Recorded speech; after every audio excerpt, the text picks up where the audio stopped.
¿Cómo están, queridos amigos? ¿Cómo están? Sean ustedes bienvenidos nuevamente a este espacio de No Apto para Cínicos, aquí en su matriz de el canal, nuestro gran canal de Sin Censura que dirige nuestro querido Vicente Serrano, a quien le mando un enorme abrazo. Espero que su papi se encuentre mucho mejor.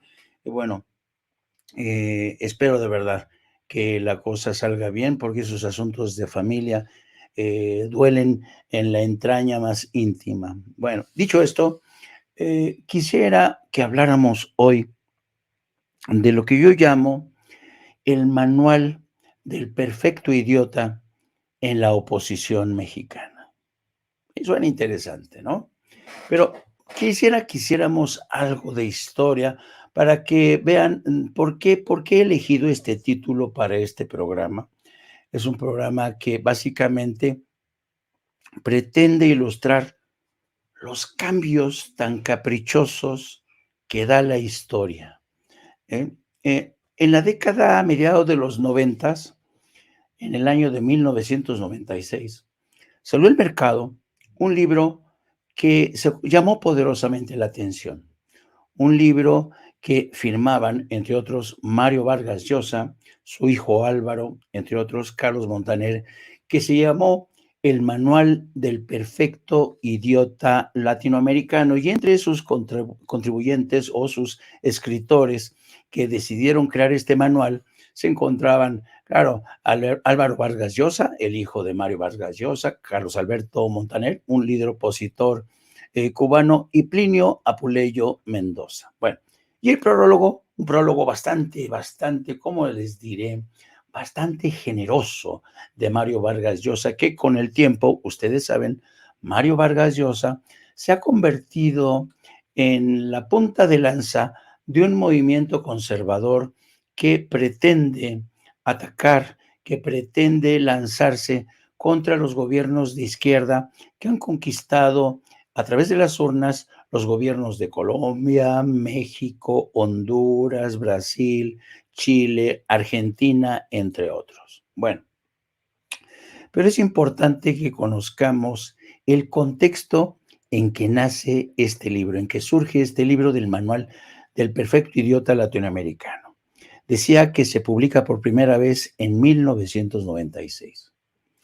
¿Qué había ocurrido en ese año de 1996? Bueno, se produjo un evento de carácter trascendental que marcaría un antes y un después en la historia del mundo. Me refiero a la caída del muro de Berlín en 1989. Por cierto, yo fui testigo. A mí como periodista, como enviado especial, me tocó cubrir la caída, cómo se desplomó el muro de Berlín, y con ello, poco después, el modelo de la Unión Soviética cayó como un castillo de naipes. Bueno, pero ¿qué es lo que pasa acto seguido tras la caída del muro de Berlín, que se celebró sobre todo en Occidente? Los canales de televisión de Estados Unidos transmitían en directo las imágenes de esta gente que vivía en la Alemania Oriental y que se dedicó a saltar al muro, a derruirlo, porque de alguna manera era un muro de hierro, un muro que impedía que los seres humanos tuvieran mayores márgenes de libertad, y de alguna manera la caída del muro de Berlín se convirtió en el canto de la victoria del sistema capitalista, ¿no? Cuando cae el muro de Berlín, hay intelectuales, escritores como Francis Fukuyama, que nos sorprendió con un ensayo bastante triunfalista que le llamó El fin de la historia.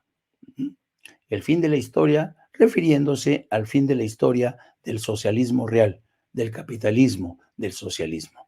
Todos daban por sentado que el comunismo, el socialismo real, se había difuminado, había sido devorado por sus propios padres e hijos para ceder todo el terreno al capitalismo.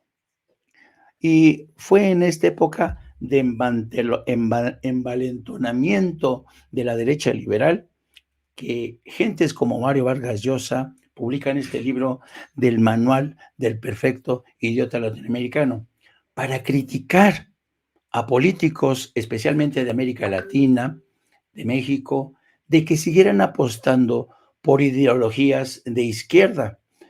Mario Vargas Llosa, envalentonado junto con su hijo, Álvaro Vargas Llosa, Carlos Alberto Montaner, Plinio Puleyo, dijeron, son unos idiotas esta gente de derecha si creen que la izquierda tiene futuro en el mundo y en América Latina. Bueno, pero yo quiero leerles algunos fragmentos de este libro para que vean con qué displicencia, con qué tono triunfalista. Mario Vargas Llosa hablaba de esa idiotez casi congénita que aquejaba a la izquierda en América Latina. Les voy a leer solamente unos párrafos, escuchen. Dice, la idiotez que impregna este manual no es congénita. Esa naturaleza del intelecto, condición del espíritu o estado del ánimo que hechizaba a Flaubert con la bestia de los franceses y para lo cual hemos acuñado en español bellas y misteriosas metáforas como el anatómico tonto del culo en España y en el Perú ese procesionario o navegante huevón a la vela. Esa clase de idiota despierte el afecto y la simpatía o a lo peor la conmiseración, pero no el enojo o la crítica, y a veces hasta una secreta envidia, pues hay idiotas de nacimiento, en los espontáneos de la idiotez, algo que se parece a la pureza y a la inocencia, y la sospecha de que en ellos podrían buscarse nada menos que esa cosa terrible llamada por los creyentes santidad. ¿Le suena esta expresión? ¿Por qué alguien, al escuchar estas palabras de Mario Vargas Llosa, escogió el término, el adjetivo de el Mesías tropical para referirse a Andrés Manuel López Obrador? Interesante, ¿no? Prosigo. La idiotez que documentan estas páginas es de otra índole. En verdad, ella no solo es latinoamericana, corre como el azogue y echa raíces en cualquier parte, postiza, deliberada y elegida. Se adopta conscientemente por pereza intelectual, modorra ética y oportunismo civil. Ya de antemano aquí, Mario Vargas Llosa acusa a la izquierda de sufrir de pereza intelectual, de tener una modorra ética, y de tener un oportunismo.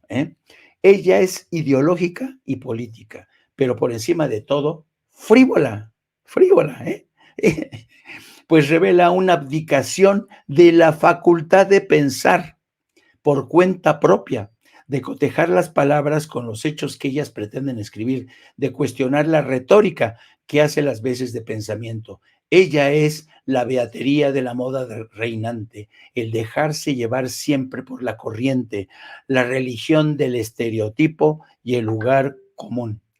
Y añade, nadie está exento de sucumbir en algún momento de su vida a este género de estupidez. Ella congrega al cacaceno ontológico. ¿Qué es cacaceno ontológico? Cacaceno es el estúpido de siempre, el que siempre ha sido estúpido. Ella congrega al cacaceno ontológico, es decir, al estúpido de siempre, como el funcionario franquista, que en un viaje a Venezuela definió así al régimen que servía. El franquismo, un socialismo con libertad, con idioteces transeúntes y casi furtivas de genialidades literarias que de pronto, en un arranque de lírica inocencia, explican, como Julio Cortázar, que el Gulag fue solo un accidente de ruta del comunismo, o documentan con omnisciencia matemática, como García Márquez en su reportaje sobre la guerra de las Malvinas, cuántas castraciones operan por minuto al golpes de cimitarra los feroces gurkas británicos en las huestas argentinas.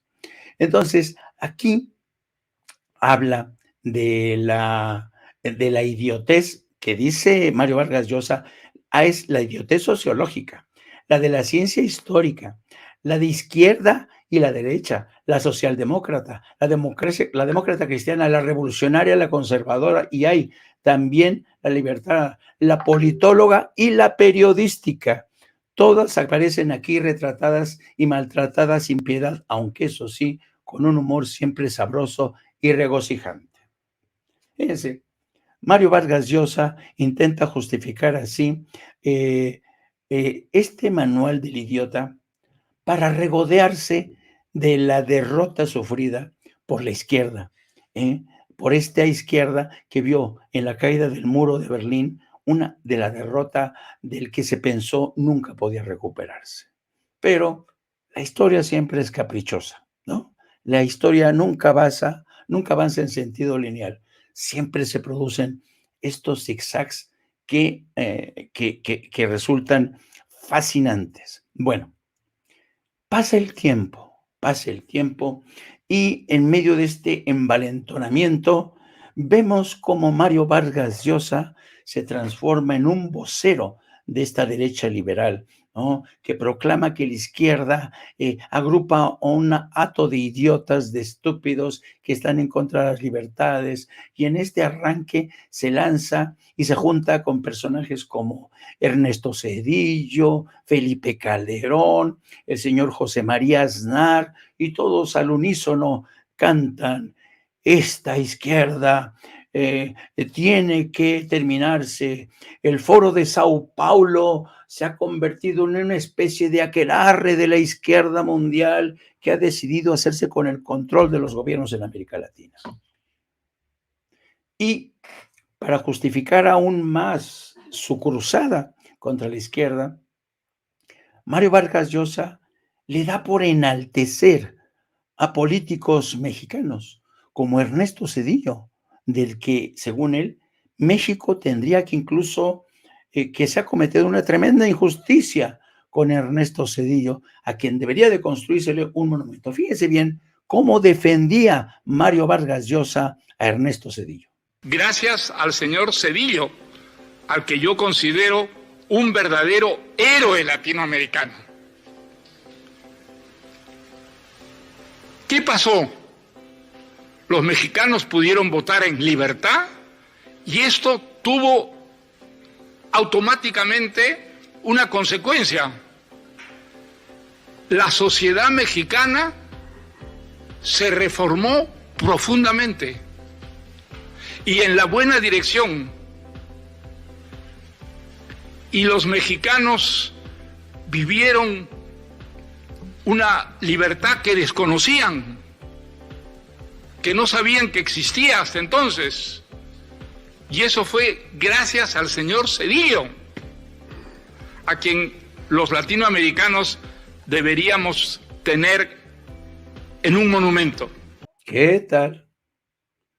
Claro, Vargas Llosa se refiere aquí al hecho de que Ernesto Zedillo decidió reconocer el triunfo de Vicente Fox, que llegaba pisando fuerte con sus botas de ranchero y prometía la transición a la democracia. Hoy sabemos que la famosa transición a la democracia de Vicente Fox fue un cuento, un cuentazo, un fraude. Y hoy Vicente Fox está en el basurero de la historia, no solamente por haber traicionado ese proceso de transición en el que incluso creyeron gente de buena voluntad, pero Vicente Fox se convirtió en un traidor a ese movimiento de la transición. Pero claro, ¿cuál es el problema que tiene Vargas Llosa? Que tiene una vista solamente parcial de lo que ha ocurrido en México y en América Latina. A Mario Vargas Llosa solo le encuentran las buenas obras, los ejemplos de políticos conservadores de derecha como Ernesto Zedillo. Pero a los mexicanos todavía nos sigue pesando mucha de la política de Ernesto Zedillo. ¿Quién no se acuerda, por ejemplo, del FOAPROA? Escuchen, a propósito de Ernesto Zedillo, lo que el presidente de México dijo precisamente a uno de sus más turbios, problemáticos legados, el del FOAPROA. Escuchen al presidente de la República. Antes el presupuesto era para los de arriba. Ahora hasta, la verdad, me da risa. Es como Decía Carlos Pueblas, ¿cómo no me voy a reír de la OEA si es una cosa tan fea que causa risa? Pero me da risa, la verdad. Y yo les pido a todos que no nos enojemos sobre lo que dice Zedillo o Calderón en España. ¿Qué nos podemos molestar? No. Ternuritas. Si el señor Zedillo convirtió las deudas privadas de unos cuantos en deuda pública con el FOBAPROA. Pero les voy a dar un dato adicional, nada más para que vean la capacidad técnica, su conocimiento de economía y de administración pública. Cuando anuncian que iban a llevar a cabo el rescate de los banqueros y de los grandes empresarios, con la misma mentalidad de que si le va bien a los de arriba, les va bien a los de abajo,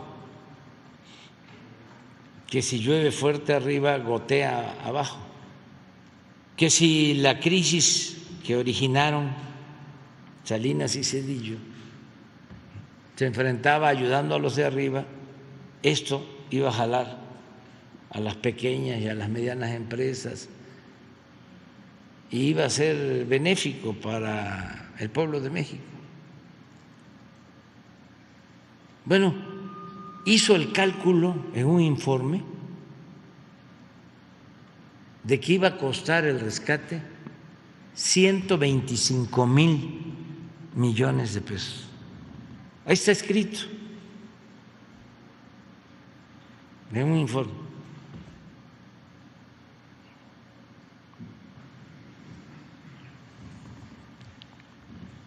Cuando comenzaba 2000, ¿qué será? 1900, ¿qué estuvo Zedillo? 94, 2000, sí, fue como en el 96, uno de esos informes, búsquenlo, fue una declaración, 125,000 millones. Se equivocó por muy poco, porque tan solo cuando lo aprueban, el FOBAPROA, ya es 1 billón. O sea, de 125,000 a 1 billón. Y se ha pagado otro billón de intereses. Y se debe el billón original. Esa es una diferencia importante, que el presupuesto no se utilice para rescatar a los de arriba, que se utilice para rescatar a los de abajo. Interesante, ¿no? Interesante la reflexión del presidente a propósito del legado de Ernesto Zedillo. Algo que para Mario Vargas Llosa y todo su grupo de secuaces, como José María Aznar, como Felipe Calderón, como Ernesto Zedillo, eso no tiene importancia alguna. No. Nosotros les dimos libertad a los mexicanos y eso, decir, pero se está pagando, ¿no? Y fíjense que ahí quizá estriba la gran diferencia que ha marcado la presidencia de Andrés Manuel López Obrador. Pero no solamente es el caso de Andrés Manuel López Obrador. El mundo ha cambiado en muchos sentidos, en muchos sentidos. Sí, tras la caída del muro de Berlín hubo este ambiente de revanchismo de la derecha, del capitalismo, de quienes creían que el capitalismo era la única opción. Y lo que es más, este capitalismo se convirtió en algo más voraz, en el neoliberalismo, ¿no? Miren, les voy a leer un párrafo. Me voy a cambiar de gafas porque necesito para la letra muy pequeña. Les voy a leer un párrafo de un libro sensacional, que se llama La lucha por la desigualdad. Es un libro fantástico que escribió el historiador Gonzalo Pontón. Es la historia de la desigualdad en el mundo. Es un libro de muy recomendable lectura. Escuchen este párrafo. Dice, con la desaparición del espantajo comunista, es decir, con la desaparición del muro de Berlín y la caída de la Unión Soviética, los teóricos del neoliberalismo diseñaron una nueva libertad para la producción y el comercio basada en la extraterritorialidad, la deslocación de empresas y el ninguneo del Estado-nación, para crear un nuevo orden, el de la revolución conservadora anglosajona, que consiguió expugnar la fortaleza sindical, rebajar los salarios de los trabajadores y desmontar el estado de bienestar. Fíjense nada más a qué grado llegó este envalentonamiento de la derecha. Se propusieron y lo consiguieron desmontar el estado de bienestar que tanto trabajo había costado, por ejemplo, a gobiernos de Alemania, de España, de Italia, de Francia. En Suecia se defendieron como pudieron. Y en México, que casi nunca hemos tenido, pues imagínense, la cosa fue a peor por este envalentonamiento. Bueno, así se logró que entre el año 2000 y el 2010, la concentración de la riqueza en los Estados Unidos superara el récord de 1910-1920. Ahora, la gran recesión ha disparado la tendencia secular del capitalismo a recuperar sus señas de identidad. Efectivamente, tras la caída del muro de Berlín, esto sirvió de coartada perfecta para que los defensores del capitalismo se envalentonaran y lanzaran con ferocidad esta campaña para imponer el neoliberalismo, que ya sabemos hasta dónde nos trajo, hasta dónde nos condujo. Prácticamente dejando hecho unas garras al Estado-nación. Y una de las demostraciones que el peligro que trajo este maltrato del Estado-nación, este desgarramiento, este intento por borrar las señas de identidad del Estado-nación, lo pagamos muy caro con la aparición de la pandemia, porque nadie pudo hacer frente a la pandemia sin tener un Estado fuerte, con instituciones fuertes. Y la pandemia permitió que el Estado-nación recuperara esas señas de identidad que desde el principio defendió el gobierno de México. Bueno, pero vayamos, porque hasta aquí hemos hablado de los fenómenos, pero también vamos a hablar de los protagonistas que han permitido que esta mentira, este engaño de que el capitalismo, la derecha conservadora tienen la receta del progreso y la felicidad, es algo que nos sigue persiguiendo a pesar de todos los excesos que se han cometido en nombre de las libertades, del neoliberalismo y el capitalismo. A mí me llamó poderosamente la atención la aparición en redes sociales de este señor, el señor Bartra, en el que se queja de que, digamos, el discurso, la retórica política del presidente López Obrador es una especie de discurso deshilachado, ¿no?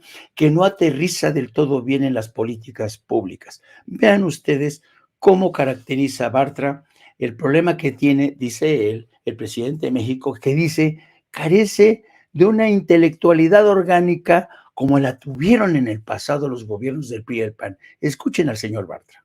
Que López Obrador no tiene en su entorno un grupo de intelectuales preparados e inteligentes que puedan traducir el flujo elemental y primario de las mañaneras a un discurso coherente.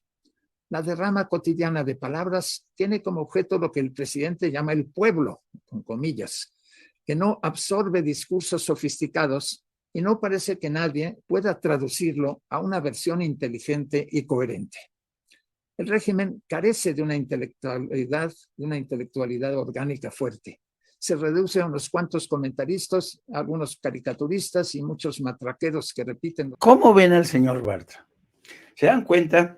Dice que el pueblo es incapaz de digerir el discurso del presidente, que necesita de una intelectualidad orgánica para que descifren el mensaje del presidente. Qué petulancia del señor Bartra. Pero no solamente se trata de petulancia, es una ignorancia supina. Y se los voy a demostrar. Miren ustedes.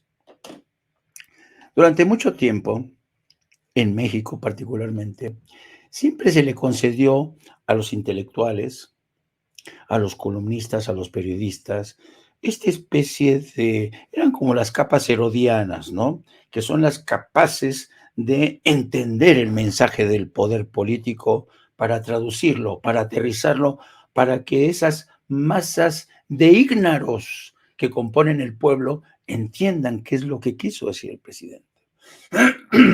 Son algo así como los exégetas, ¿no?, del discurso oficial. Bueno, si ustedes supieran que la actuación de los intelectuales, sobre todo los intelectuales orgánicos, en el caso de México en particular, pero en el caso del mundo también, no siempre ha sido algo beneficioso para el pueblo. Miren, les voy a demostrar siguiendo con la lectura de este libro. Este libro habla de quiénes han sido responsables de la desigualdad en este mundo. Y no solamente fueron, imagínense, se remite hasta el siglo XVIII, el siglo de la Ilustración, para hablar del papel tan nefasto que tuvieron algunos intelectuales orgánicos. Fíjense bien. Está hablando aquí de la época del siglo XVIII, siglo XIX, y se refiere a los intelectuales. Desdeñaron las escuelas primarias para formarse en sus casas como tutores y crearon escuelas específicas para ellos e instituciones académicas exclusivas para su formación, huyendo de las viejas e inútiles universidades. Al mismo tiempo, lucharon enconadamente contra la alfabetización y escolarización de las clases subalternas, especialmente los campesinos, para que se mantuvieran en el lugar de la divina providencia que la divina providencia les había asignado. Contaron para ello con la inestimable ayuda del Estado y de la Iglesia, y sobre todo con la encendida defensa de los llamados ilustrados, que fueron los responsables en buena medida de la desigualdad burguesa y su cruel desprecio por los humildes. Y en este sentido, y era como una sentencia, fíjense, escritores y periodistas que les fueron muy útiles como portavoces de su discurso, cargando de semántica ideológica que elevaba la noción de que ellos tenían del progreso y la categoría de la soteriología laica.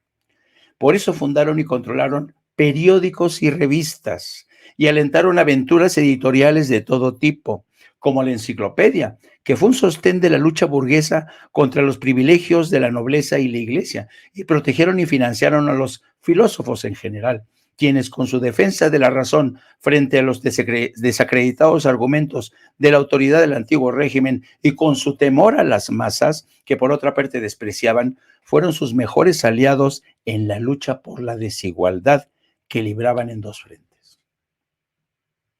Fascinante este libro, insisto, es fascinante porque habla del papel que tuvieron los intelectuales que se aliaron al gran poder, a los monarcas, a los señores feudales, a quienes rendían culto y preferían que el pueblo, como ha dicho Ciro Moriyama, que no existe, es una especie de entelequia que nadie conoce, porque el pueblo es idiota, Es un estúpido.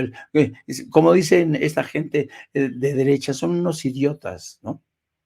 Pero, y como ha dicho Andrés Manuel López Obrador, idiota es quien piense que el pueblo es idiota.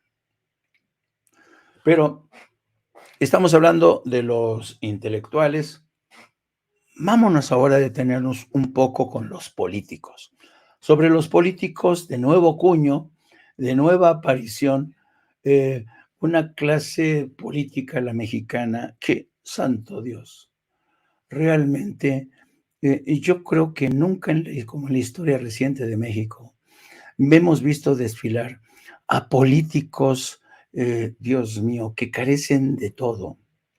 Carecen de inteligencia política, carecen de sensibilidad, carecen de formación intelectual. Y todos tienen algo en común. Se le llama el oportunismo craso, para incrustarse en aparatos de poder que les permitan medrar, robar, convertirse en personajes que llegan a ocupar las altas esferas del poder, ¿no? Que se convierten en protagonistas de los grandes medios de comunicación, que son objeto de alabanzas en las columnas políticas de los diarios convencionales, ¿no? Entonces, ¿por qué no les doy una probadita de esta nueva clase política para que vean cómo se presenta a sí misma, por ejemplo, Lili Téllez? Vamos a ver cómo se presenta Lili Téllez para que vean el retrato hablado que hace Lili Téllez de ella misma. Mucha gente me pregunta que por qué soy tan entrona. No sé, tal vez porque siento que hay que serlo, porque soy mujer, porque soy madre, porque así pensamos las mujeres. Esto es lo que hay que hacer y se hace, y cueste lo que cueste. Por eso estoy pensando en un gobierno abierto, abierto a las ideas y abierto al mundo, que no polarice y confronte, que no reste. Porque lo que los políticos hacen es restarle futuro al país, y sin futuro pues no seremos nada. Por eso quiero ser presidenta de México y, ojo, también quiero ser presidente de nuestro país.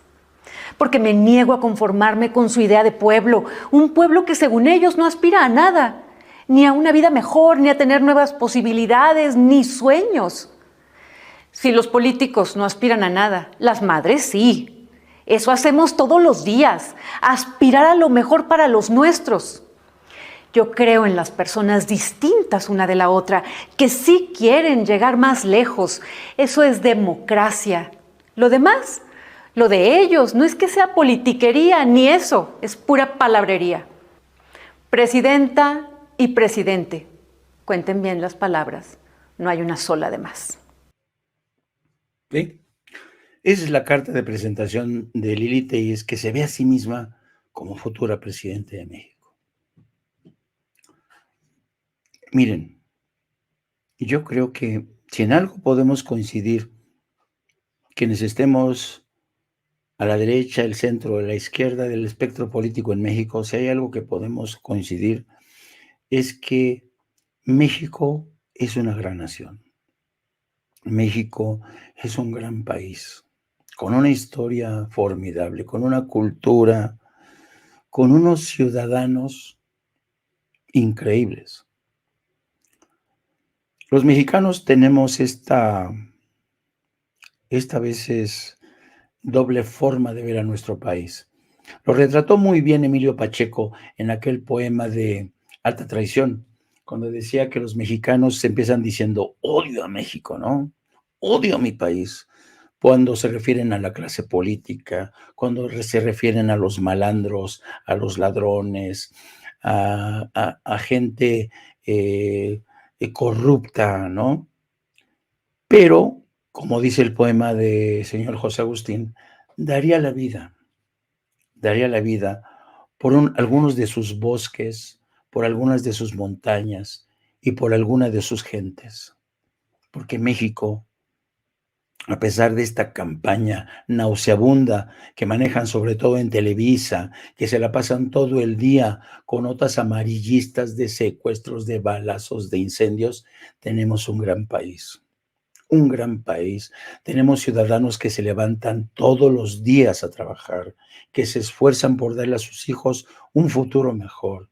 Y por primera vez tenemos un presidente, un gobierno que está a la altura de nuestras expectativas como ciudadanos. Ciudadanos que durante mucho tiempo nos convertimos prácticamente en objetos, ¿eh?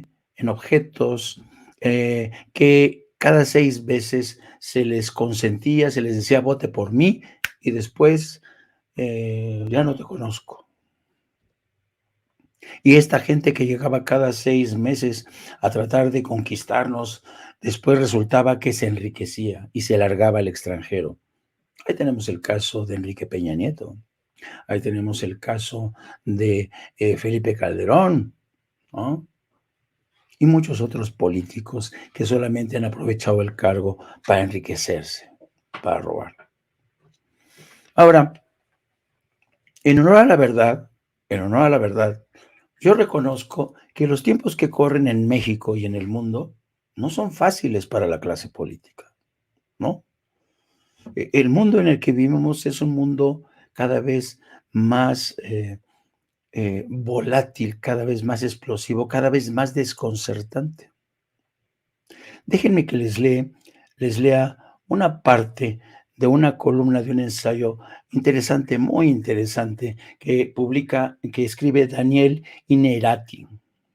Dice la siguiente: la política es una actividad de gran dureza por al menos 3 razones: por las condiciones en las que se ejerce, por la severidad del juicio público y por el propio comportamiento de quienes la practican. Son 3 factores que explican lo poco atractiva que resulta hoy y lo mal comprendida que suele ser, pese a que nunca había sido tan relevante como ahora: la práctica de una buena política. La primera causa de esta dureza es el entorno de la incertidumbre en que se realiza, la incertidumbre que nos rodea. Nadie lo ha dicho mejor que Jerome Rabetz. Las condiciones bajo las que se ejerce actualmente la política pueden resumirse diciendo que los hechos son inciertos. Los valores están en discusión. Lo que está en juego es importante y las decisiones son urgentes. Tomar decisiones en esas circunstancias equivale a exponerse al error, como tal vez pocos oficios.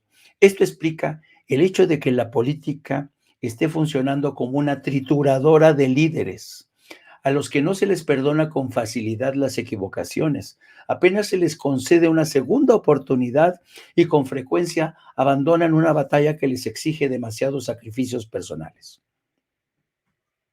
Y es verdad. Los políticos de hoy están sometidos a un entorno en el que, si no tienen el mínimo sentido común, la mínima inteligencia, son triturados en cuestión de segundos. Un ejemplo es Jacinda Ardern, la primera ministra de Nueva Zelanda, que hace poco se vio obligada a renunciar, a pesar de que era una estupenda política, porque era un entorno insufrible, insoportable. Hoy los ciudadanos exigen y esperan más de los políticos. Y aquí vuelvo a insistir, parece que soy un publicitario, un propagandista de Andrés Manuel López Obrador, pero no lo soy. Yo no digo que Andrés Manuel López Obrador sea un hombre perfecto, es un hombre con todas sus imperfecciones, pero créanme, pocas veces hemos tenido un presidente que ha tenido la inteligencia política y la visión para encarar problemas tan graves como fue la pandemia, problemas tan urgentes como encarar los retos, los desafíos que planteó Donald Trump en su presidencia, tratando de convertirnos en una extensión de su patrulla fronteriza, que en cierta medida lo consiguió, para que México se convirtiera en un país de contención de migrantes. Eso es algo una de las decisiones que quizá fue una de las decisiones más difíciles que tomó el presidente de México, pero a cambio de eso evitó que México sufriera a presiones arancelarias que nos hubieran puesto realmente contra las cuerdas. Y otro de los aspectos que tiene desde mi punto de vista a su favor es Andrés Manuel López Obrador, es que es un presidente que a nivel internacional, sobre todo desde América Latina, se le considera un político con visión, un político, un estadista de altura, que sabe muy bien hacia dónde llevar a su país y sobre todo a su pueblo. Sí, ese pueblo que la derecha dice que no existe, ese pueblo que consideran idiota, inculto, a ese pueblo es el que respalda a Andrés Manuel, porque el pueblo sabe que Andrés Manuel no lo va a traicionar al pueblo. Pero ¿qué tenemos en lugar de esta clase política que sí enfrenta retos y que por ello mismo debería ser una clase política más a la altura de las circunstancias? ¿Qué tenemos? ¿Cómo está el paisaje de nuestra clase política? Vamos a poner el video siguiente para que vean qué clase de políticos tenemos. Pero ustedes que tienen que preguntarle, que tienen que pedirle. Un poquito abajo. Cámara Carballo. El secretario de Gobernación es una vergüenza. El secretario de Gobernación debe darle la cara al pueblo de México. El secretario de Gobernación debe hablar enfrente de los medios de comunicación, de las redes sociales. Lo que está viviendo México es terrible. 40 personas fueron asesinadas y el responsable de migración está aquí, oculto, solamente hablando con Morena y sus aliados en lugar de hablarle al pueblo de México. Es increíble que no podamos definir los nombramientos del INAI y hoy el INAI está paralizado. Por eso venimos a decirle al secretario de Gobernación, da la cara. Exigimos una comparecencia pública. Exigimos una comparecencia en donde las mujeres y los hombres de este país puedan saber qué está pasando. ¿Por qué hoy nuevamente el presidente de la República respalda a Garduño? ¿Por qué hoy no hay renuncias de primer nivel ante un crimen de Estado? 40 personas fallecieron. Lo hemos dicho en la conferencia de prensa del Partido Acción Nacional y aquí se lo venimos a decir a la cara. Ahí está, oculto, el secretario de Gobernación con los legisladores de Morena y sus aliados, que claramente, en lugar de ser legisladores de México, son cómplices de este gobierno corrupto y mortal. Senadora, ¿el presidente está encubriendo a Francisco Garduño al no pedir la renuncia? Por supuesto, el presidente está encubriendo a Francisco Garduño. Es increíble que hoy siga siendo el titular del Instituto Nacional de Migración. Es increíble que incluso, al parecer, la investigación no está siendo por homicidio, sino por negligencia, y que suponen que con una multa o con un tema económico van a resarcir el daño. Este daño es terrible, no solamente para las 40 personas que fallecieron y para sus familias, sino también para las personas que hoy siguen en el hospital. Pues ahí tienen la gritona de Kenia López Rabadán, colgándose de la muerte de 40 migrantes para exigirle al gobierno de López Obrador que pase por la guillotina a Francisco Garduño. Dice que el secretario de Gobernación se esconde después de haber perpetrado este crimen de Estado. Se dan cuenta cómo los políticos como Kenia Rabadán no son políticos que realmente ofrezcan propuestas concretas de alternativa. No, cada vez que hay un traspiés del gobierno, lo primero que hacen es lanzarse a la yugular para tratar de desangrar al gobierno de Andrés Manuel López Obrador. Aquí estoy otro ejemplo para que vean, incluso personajes como Silvano Aureoles, que tiene una cola que le pisen, pero para que vean el tipo de políticos mexicanos del que hoy padecemos en México. Échenme a Silvano Aureoles. Estoy afuera de las oficinas de la Fiscalía General de la República. He venido a presentar la denuncia penal ahora aquí, en oficinas centrales. Ya la presenté en la delegación regional en Ciudad Juárez el pasado 31 de marzo, pero hoy aquí en la Fiscalía General de la República, dirigida al doctor Alejandro Gersmanero, denuncia penal en contra de 3 funcionarios responsables del gobierno federal: Adán Augusto López Hernández, Marcelo Ebrard, Francisco Garduño, por el asesinato de 40 migrantes en una cárcel ilegal de Ciudad Juárez. El Estado los mató. Estos funcionarios son responsables. Este terrible crimen de nuestros hermanos migrantes no puede quedar impune. No vamos a dejar el tema hasta que haya justicia por la muerte y desaparición de tantos migrantes. Los 40 muertos, los 40 migrantes asesinados, consumidos por las llamas en Ciudad Juárez, son responsabilidad del Estado y serán por siempre los muertos de Andrés Manuel López Obrador. Muchas gracias. ¿Cómo ven al Silvano Aureoles, el político del banquito? Ahí, refocilándose en la tragedia de los 40 migrantes para presentarse como defensor de una causa humanitaria de los migrantes, ¿no? Qué poca vergüenza de Silvano Aureoles. Pero es el tipo de políticos que tenemos, desafortunadamente.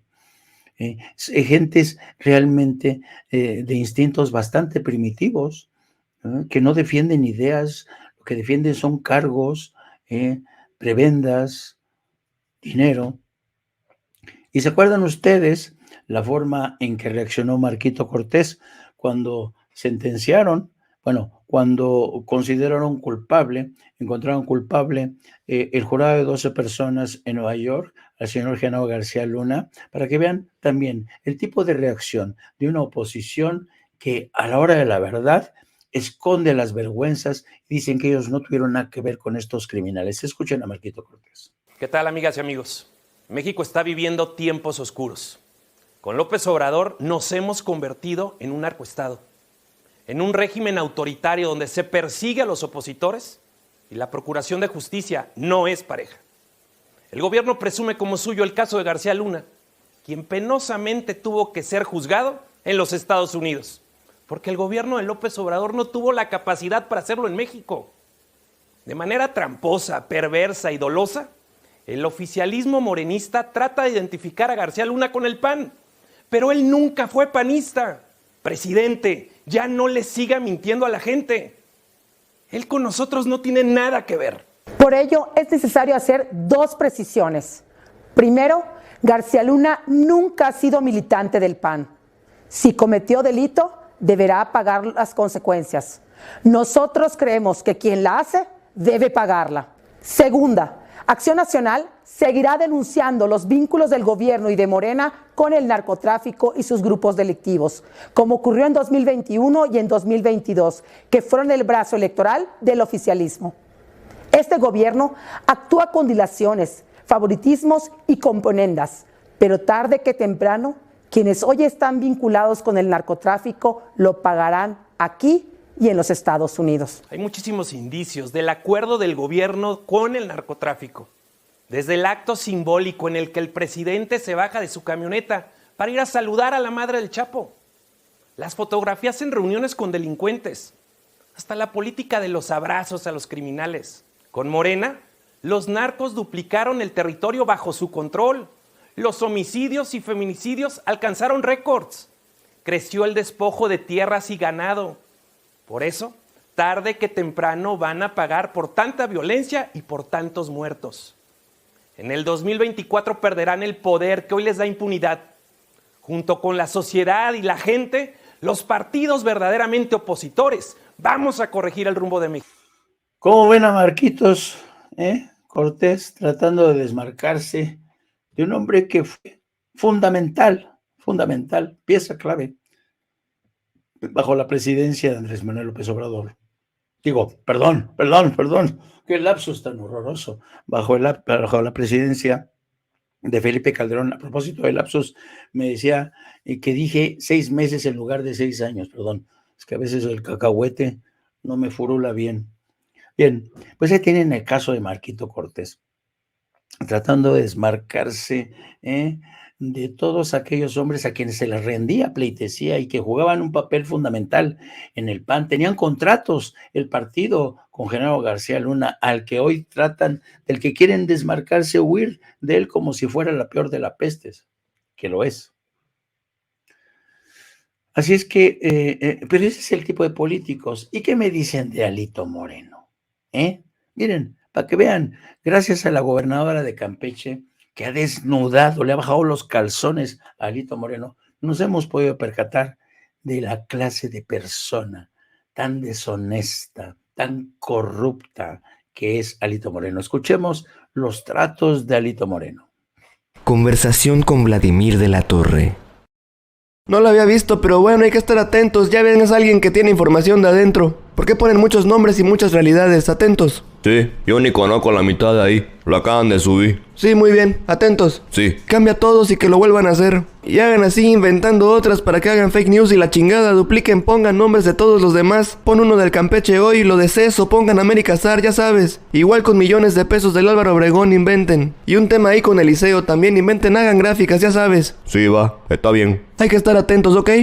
Sí. Habla con el Pato Duarte, de manera personal, y ya te dije que estés concentrado en Campeche. Hay que checar esto, habla con el Pato, que hable con las personas que están allá, que hable con mi hermano, que tengan todo cuidado y que estén atentos. Pues en eso estoy. Mañana lo cito. Listo. Está despierto a esta hora, cítalo hoy para mañana. Sí, ok.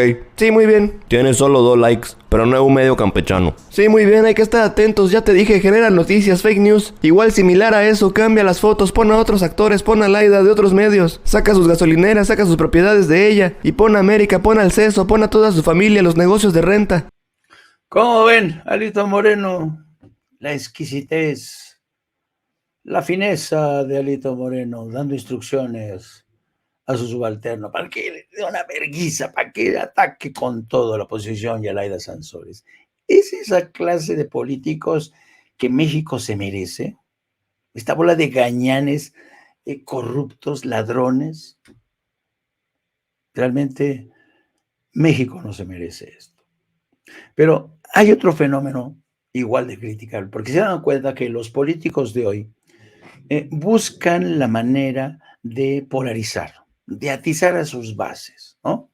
Toda la oposición critica al presidente de México de polarizar al país, de dividir al país, pero es precisamente la oposición la que ejerce este papel. Fíjense, esta confesión de parte interesante que tienen en el programa de Adela Micha algunos políticos de la derecha del PAN que se quejan de que después de que les tiran línea, que fue el caso del Instituto Nacional, después de que llevaron una marcha en defensa del Instituto Nacional Electoral, le sale con su batea de babas, en la opinión de ellos, el señor Edmundo Jacobo, que tuvo que renunciar. Vean ustedes esta confesión de parte de políticos de connivencia con medios de comunicación que siguen atizando y polarizando.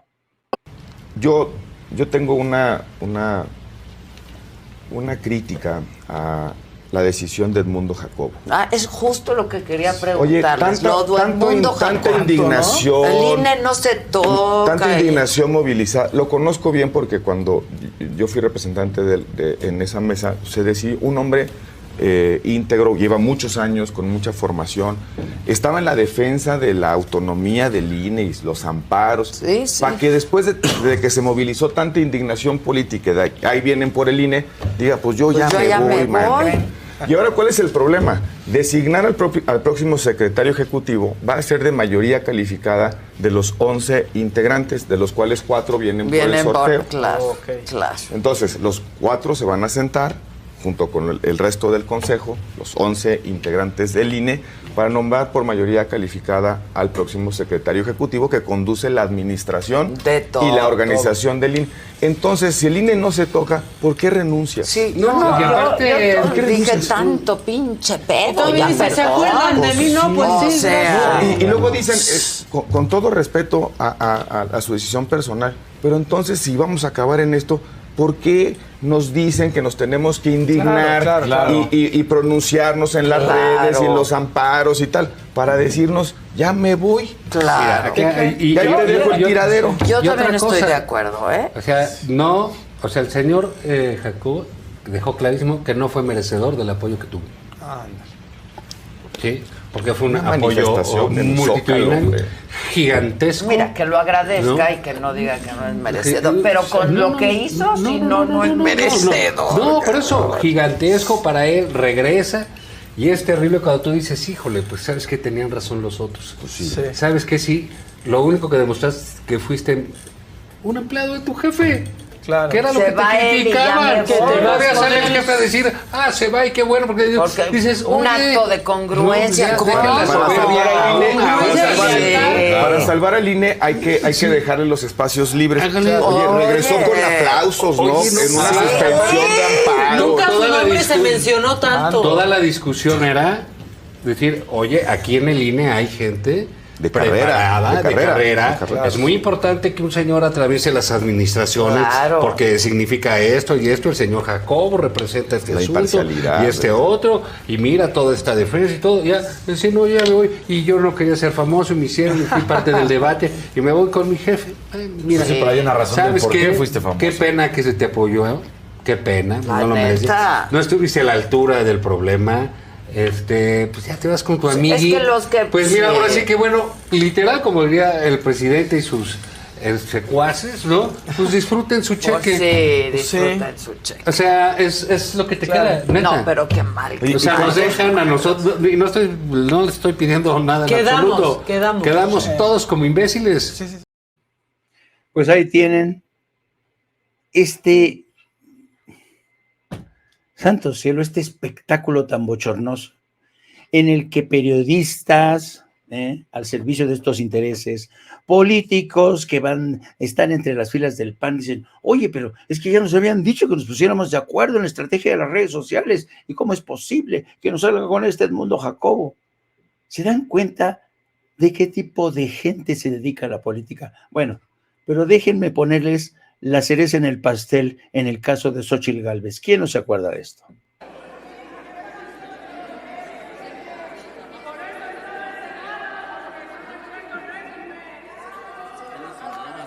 Sí.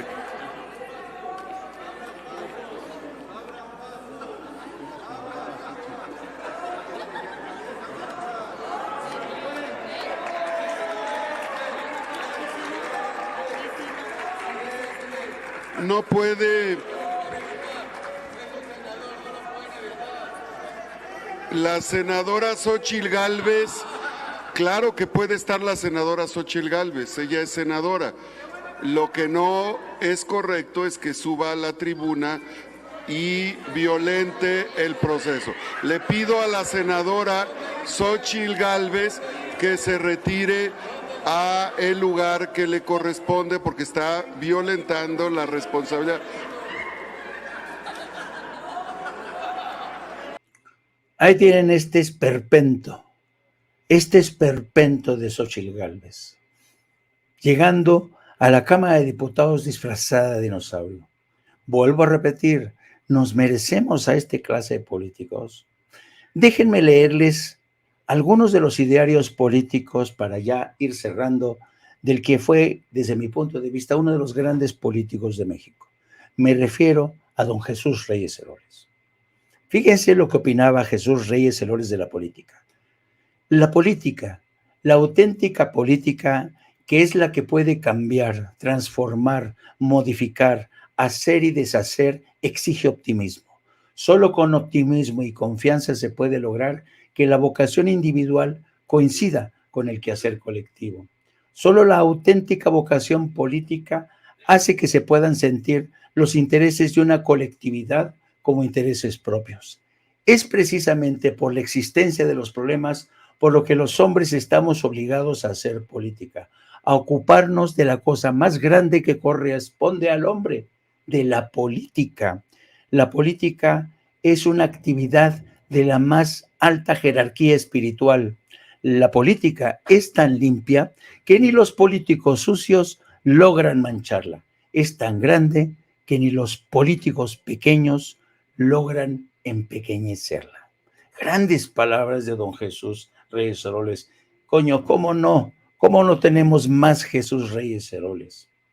Y para que vean, quiero mostrarles como cierre esta reflexión que hizo precisamente el presidente hoy en la mañanera para referirse justamente al gran problema que tenemos entre la clase política mexicana.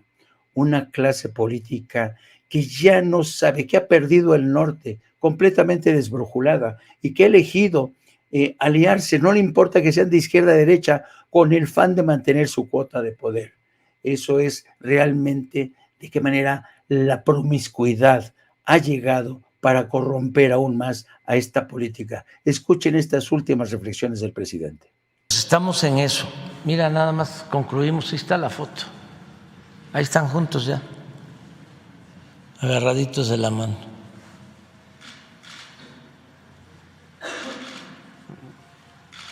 Pero este no es el... Bueno,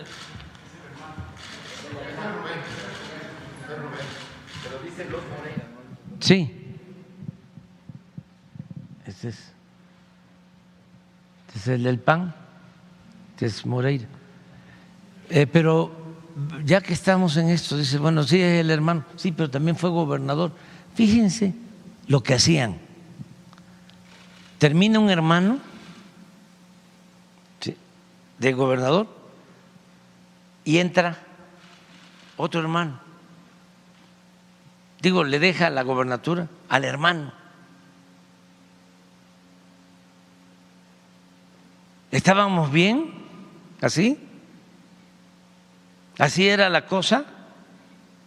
Eso es lo que debe suceder en el país. ¿Nos gusta eso?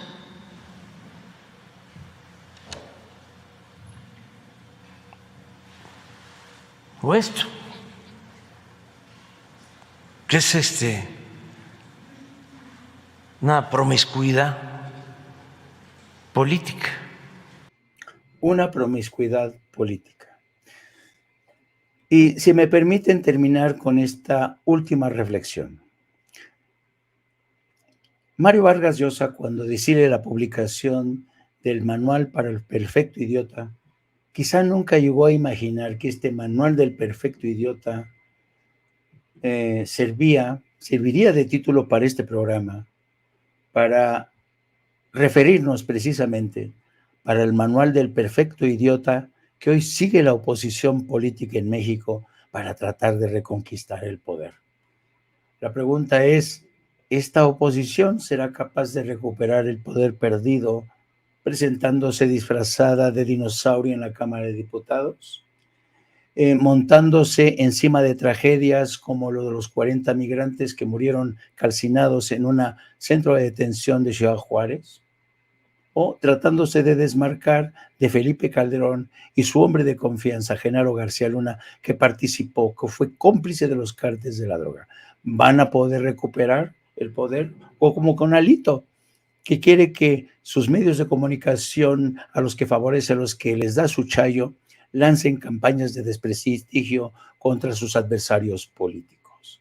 Yo francamente creo que esta gente no va a recuperar el poder si piensan que con esa estrategia lo van a conseguir. Yo creo que, al igual que decía don Jesús Reyes Heroles, la política es tan limpia que ni los políticos sucios logran mancharla, y es tan grande que los políticos más pequeñitos logran empequeñecerla. Hasta aquí llegamos, queridos amigos. Les espero que les haya resultado de interés este programa y nos vemos la próxima semana aquí en este espacio de No Apto para Cínicos, en nuestra gran matriz de Sin Censura. No se olviden, nos pueden seguir también a través de nuestras redes sociales en @JaimeJourno y también a través de la sección de La Jornada Sin Fronteras, nuestro gran periódico La Jornada. No se vayan, sigue nuestro querido amigo Luis Guillermo Hernández con su programa En Agenda. Nos vemos hasta otra, queridos amigos.